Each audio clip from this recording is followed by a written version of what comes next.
Assalamualaikum warahmatullahi wabarakatuh. Waalaikumsalam warahmatullahi wabarakatuh. Oke, hari ini kita akan masuk dulu ke bab kedua. Jadi kita anggap materi pertumbuhan dan perkembangan sudah selesai. Jadi jangan lupa materi pertumbuhan pada tumbuhan kalian masih ada laporan yang belum dikirimkan. Jangan lupa itu pohon silakan dirawat selama 1 tahun ajaran ini ya. Kita lihat pohon siapa yang paling lama bertahan gitu ya. Berarti cara merawatnya sudah benar atau tidak. Itu yang pertama. Kemudian yang kedua, materi pertumbuhan pada manusia dan hewan. Kita cek nanti nilai bisa dapat dari yang hasil poster kemarin. Kalau sudah selesai boleh nanti diberikan saja ya. Hari ini kita lanjutkan ke materi bab kedua. Bab kedua ini materinya cukup padat. Kita lihat tentang sistem koordinasi ya. Terus tentang apa lagi? Sistem reproduksi ya.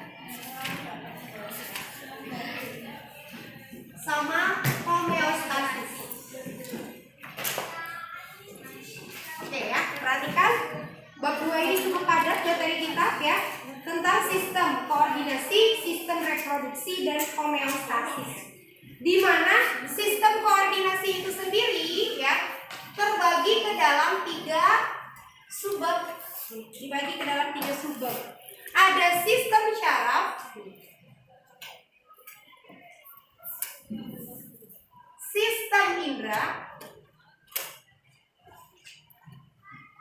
dan juga sistem hormon. Nah, kita lihat ya. Sistem koordinasi dibagi menjadi 3 subbab. Saraf, indera, hormon. Kira-kira kenapa mereka menjadi bagian dari sistem koordinasi? Apa sih koordinasi? Koordinasi dulu yuk. Apa itu? Yuk kita bicarakan dulu yuk, gitu kan ya? Berarti saling bekerja sama. Mereka nggak bisa berdiri sendiri, ya. Harus bekerja sama satu sama lain. Di sini kita lihat saraf, indera, hormon. Mereka tidak akan berdiri sendiri-sendiri. Saraf bekerja sama dengan hormon, bekerja sama juga dengan indera. Makanya mereka terangkum ke dalam sebuah sistem koordinasi. Ya. Dan ini gak mungkin langsung kita bahas keseluruhan. Hari ini topiknya kita akan bahas sistem syaraf dulu. Ya. Untuk sistem hormon, Ustazah tidak akan menjelaskan detail. Paling nanti kalian akan Ustazah berikan info perbedaan cara kerja saraf dan juga cara kerja hormon itu bagaimana. Ya. Hormon secara keseluruhan nanti kalian pelajari di kelas 11 SMA. Lanjut ke kita ya. Ya. Kalau yang berikutnya sistem reproduksi. Nah, ya. Sistem reproduksi itu dibagi menjadi reproduksi pada perempuan, reproduksi pada laki-laki. Ada juga nanti tentang menstruasi, ya. Tentang apa lagi? Tentang kontrasepsi, ya, kontrasepsi untuk menghambat gitu ya kehamilan. Nah, jadi memang cukup panjang perjalanan kita di bab 2 ini. Mari kita pelajari materi pertama kita, yaitu tentang sistem saraf. Oke? Kelas 8 atau sebelumnya sudah pernah dengar sistem saraf? Oke. Apa sih sistem saraf itu? Saraf. Fungsinya buat apa ya kira-kira? Buat gerak. Boleh. Buat gerak. Biar Apa lagi? biar langsung nyambung gitu. Oke. Otak nyambung gitu ya. Apa tuh yang otak apa? Kita bisa tahu itu. Refleks. Oh, ada gerak refleks, ada gerak biasa, boleh. Oke. Rangsang. Iya. Ya. Oke, ya. Kita lihat dulu fungsi dari sistem saraf ini. Fungsi dari sistem saraf, dia berfungsi sebagai penerima rangsang. Oke, nih coba. Rangsang itu dibagi menjadi 2 jenis, ya. Ada rangsang dari dalam, ya, dan juga rangsang dari luar. Kira-kira contoh rangsangan dari dalam apa nih yang kalian rasakan? Ini Ih dok, lapar. Nah, ya. Ih kok haus ya. Nah, itu rangsangan dari dalam tubuh ya. Jadi rasa lapar, rasa haus, termasuk rasa sakit ya. Sakit itu kan bisa dari dalam juga. Tiba-tiba perih banget nih di dalam gitu ya. Kok sakit kepala? Nah, itu rangsangan dari dalam. Kalau rangsangan dari luar kira-kira apa contohnya? di dikagetin ya. Terus gimana? Gitu ya. Dicubit. Kalau kalian dicubit rasanya apa? Sakit. Berarti kan sakit juga bisa rangsangan dari luar. Terus kalian lagi olahraga tengah terik matahari, apa yang kalian rasain? Panas ya. Apalagi selain panas? Dingin. Kalau lagi pegang es. Semua yang Ustazah sebutkan di sini pernah kalian rasakan? Pasti pernah. Ya, kita pernah merasakan sakit, dingin, panas, perih, itu namanya rangsangan. Dan kenapa kita bisa mengalaminya? Karena kita punya sistem saraf. Ya, sistem saraf inilah yang bertugas untuk memberikan rangsang kepada tubuh kita.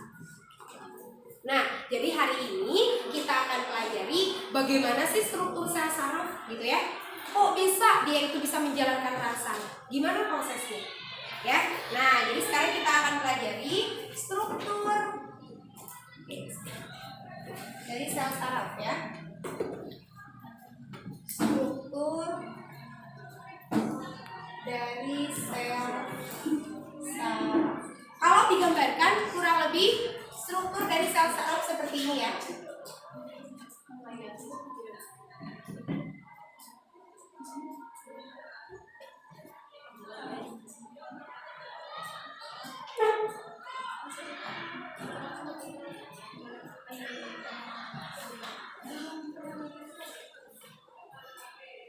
Nah, coba kalian perhatikan. Nah, boleh, udah ada ya. Itu kurang lebih gambar sel saraf kita tuh kayak gini, ya. Apa aja bagian-bagiannya? Nih, ada serabut-serabut yang pendek ya. Ini tuh namanya apa ya kira-kira? Serabut yang pendek ini dendrit ya. Nah, dia namanya dendrit. Fungsi dendrit untuk apa? Dia berfungsi menerima rangsang ya. Nanti rangsangnya itu diteruskan ya ke badan sel. Jadi yang pertama kali menerima rangsang itu dendrit ya. Selanjutnya nanti dendrit akan meneruskan ke badan sel. Yang mana ya kira-kira badan sel? Yang bulat-bulat. Oke, ini adalah badan sel ya. Nah, ini adalah badan sel. Oke. Yang mana saja? Ini Ini dulu. ya. Kalau yang bulat di tengah badan sel itu apa ya? Ada yang tahu nggak kira-kira? Inti sel atau nukleus. Oke, betul ya. Ini adalah nukleus atau inti sel. Nah, tadi kan kalau dendrit itu serabut-serabut yang pendek ya kan. Kalau yang panjang nih dari sini ke sini, apa ya namanya? Ada yang tahu? Serabut yang panjang? Bukan. Sinapsis bukan. Bukan. Akson ya. Nih, jadi dari sini ke sini itu serabut yang cukup panjang. Namanya itu adalah akson. Oke. Akson. Fungsinya untuk apa? Dia berfungsi untuk meneruskan rangsang. Meneruskan rangsang dari mana? Dari badan sel ya. Ke mana? Nah, ke sel saraf yang lain ya. Ke sel saraf yang lain. Ini yang Ustazah gambarkan itu baru satu sel saraf. Kita itu di dalam tubuh tersusun dari jutaan miliaran sel saraf. Jadi mereka ini saling berhubungan. 1, 2, 3 dan seterusnya. Ya, ibarat rangkaian kabel di dalam tubuh kita dari ujung kepala sampai ujung kaki tersusun dari sel saraf semua. Ya, jadi si akson ini nanti yang melanjutkan ke sel-sel saraf yang lain. Nah, akson ini juga dilindungi oleh suatu pelindung. Ada yang tahu apa namanya? Selubung mielin. Nah, ini adalah selubung mielin. Jadi selubung mielin itu adalah pelindung atau pembungkus dari akson ya. Pembungkus dari akson. Oke, kenapa ya akson harus dibungkus? Kalian pernah bayangin kabel? Apa sih yang ada di dalam kabel itu? Listrik. Nah, listrik itu yang mengalirnya. Yang bisa mengalirkan listrik di dalam kabel itu apa? Kabel. Coba kalian pernah lihat kabel terkelupas nggak? Ya. Nah, itunya warnanya besi. Nah, yang warna coklatnya teh apa itu teh? Itu teh apa? Bisa besi, bisa tembaga, ya. Karena itu adalah suatu bahan yang mudah dialirkan oleh listrik. Bayangin dong kalau kabel terkelupas apa yang terjadi. Nah, kalian kalau lagi nyolokin alat elektronik, ternyata kabelnya terkelupas, hati-hati. Kalau kalian pegang langsung, bisa kesetrum. Bahkan kalau dibiarin bisa ada muncul percikan api, itu bisa jadi sumber kebakaran. Ya, makanya kabel dibungkus rapi. Pakai apa? Pakai karet atau plastik. Yang kita pegang tuh plastiknya, jadi aman kita pegang. Ya, sama akson ini ibarat kabel lah ibaratnya ya.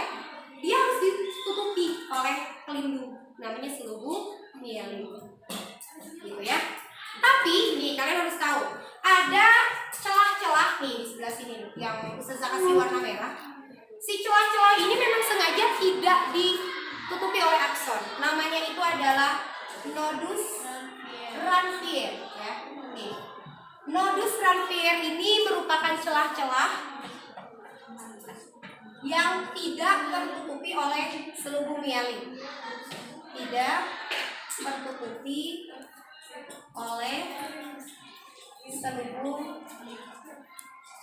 mielin. Ya. Jadi si celah-celah itu memang sengaja tidak ditutupi selubung mielin. Tugasnya apa? Oke, bentar ya. Tugasnya itu adalah untuk mempercepat rangsang. Rangsang. Jadi kalian bayangkan, rangsang itu ibarat aliran listrik ya, yang mereka itu akan langsung menjalan secepat aliran listrik. Gitu. Ya, jadi kayak gini nanti, diterima dendrit, kemudian ke badan sel, kayak gitu kurang lebih. Ya. Jadi kalau nanti kalian belajar materi listrik, sebenarnya di dalam tubuh kita juga ada kelistrikannya. Ya, pernah ngerasa gak kalau apa ini namanya siku kejedot gitu, rada kerasa ya, kayak ada ngerenyet gitu ya. Nah, jadi coba misal Sekar sama Ustazah dicubit, rasa sakitnya sekarang juga apa nanti? Sekarang juga. Itu saking bukti aliran rangsang itu cepet banget kayak aliran listrik, langsung kerasa. Ya, coba Safaura ceritanya nyubit Sekar. Sekar nggak sengaja langsung gitu ya, langsung balik mukul. Nah, karena apa? Itu bukti bahwa rangsangan itu berjalannya itu sangat cepat sekali, seperti aliran listrik. Oke, sampai sini bisa dipahami? Oke ya. Bahaya kalau dicubit sekarang, 1 tahun kemudian baru bilang tahu. Nah, itu bahaya ya. Hati-hati ya. Oke ya. Langsung terasa saat ini karena dia sangat cepat sekali. Kalau kita perhatikan nih, kalau kalian pengen gampang ya ngapalin struktur sel saraf, coba kita perhatikan. Kurang lebih bentuknya tuh kayak gini. Kayak tangan. Coba kita bayangkan tangan kita. Si jari-jari ini tuh apanya ya? Dendrit. Oke. Badan sel tuh apanya? Akson. Telapak. Ya. Nah, di dalam badan sel tadi ada nukleusnya. Akson mana akson? Nah, ini akson. Ya. Coba selubung mielin. Baju. Pembungkus akson kan tadi selubung mielin kan? Ya. Jadi kalau pengen mudah atau ingat gambar struktur sel saraf, ingat aja tangan kita. Ya. Dendrit, ya kan? Badan sel, akson, selubung mielin. Bisa dipahami? Sel square, boleh. Ada pertanyaan, apa itu sel square? Sel square itu adalah sel-sel penyusun selubung mielin. Oke, sip ya. Nih, jadi tadi apa itu selubung mielin? Pembungkus dari akson. Nah, si selubung mielin itu tersusun dari sel-sel square namanya. Oke, ada lagi yang mau ditanyakan dulu? Sampai sini bisa dipahami ya struktur dari sel saraf?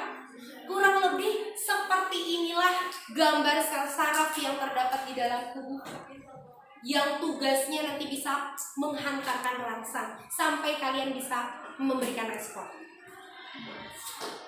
Oke? Sekarang Ustazah akan terangkan jenis-jenis sel saraf ya. jenis-jenis sel saraf.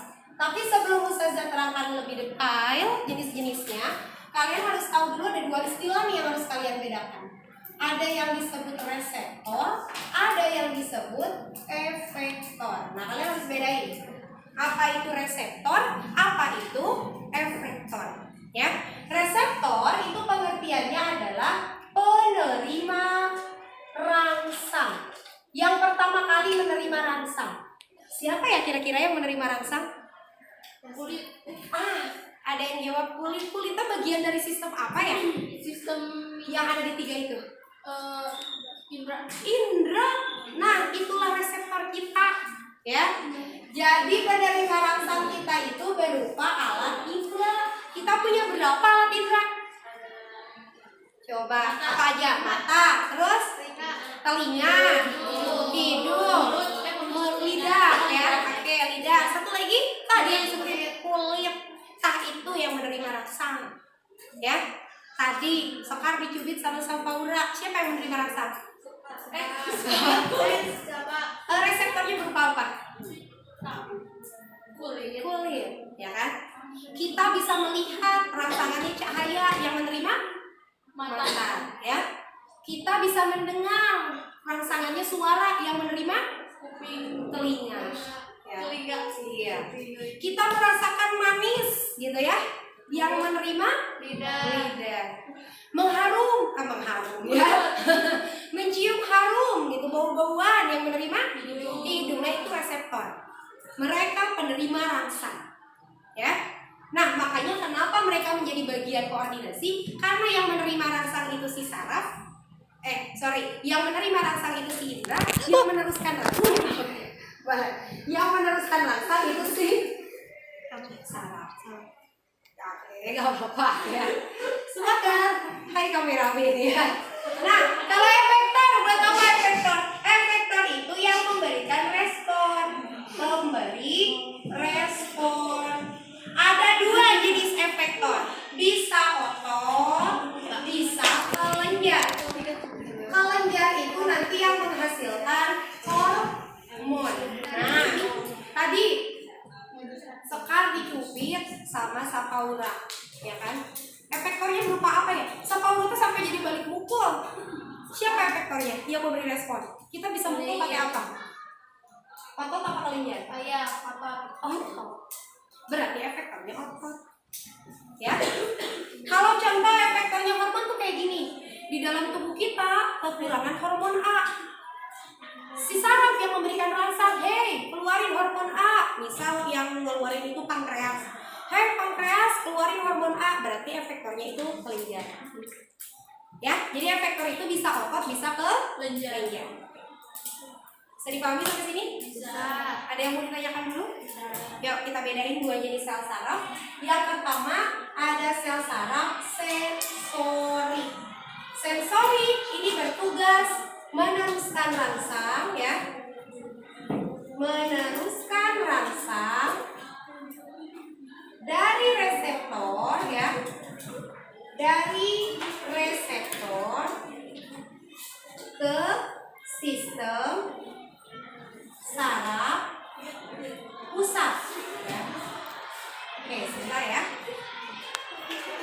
Ada dua, ada otak atau sumsum tulang belakang. Oke ya, jadi kita tuh punya berapa sistem saraf pusat? Ada dua, apa aja? Otak sama sumsum tulang belakang. Nah, nanti kita bedain apa bedanya, gitu ya. Oke, jadi sensorik itu tugasnya meneruskan rangsang dari reseptor ke sistem saraf pusat. Bisa otak, bisa sumsum tulang belakang. Yang kedua ada saraf motorik. Nah, yang kedua ada saraf motorik. Kalau motorik ngelanjutin. Tadi kan baru sampai sistem saraf pusat kan, ya. Jadi dia bertugas untuk meneruskan rangsang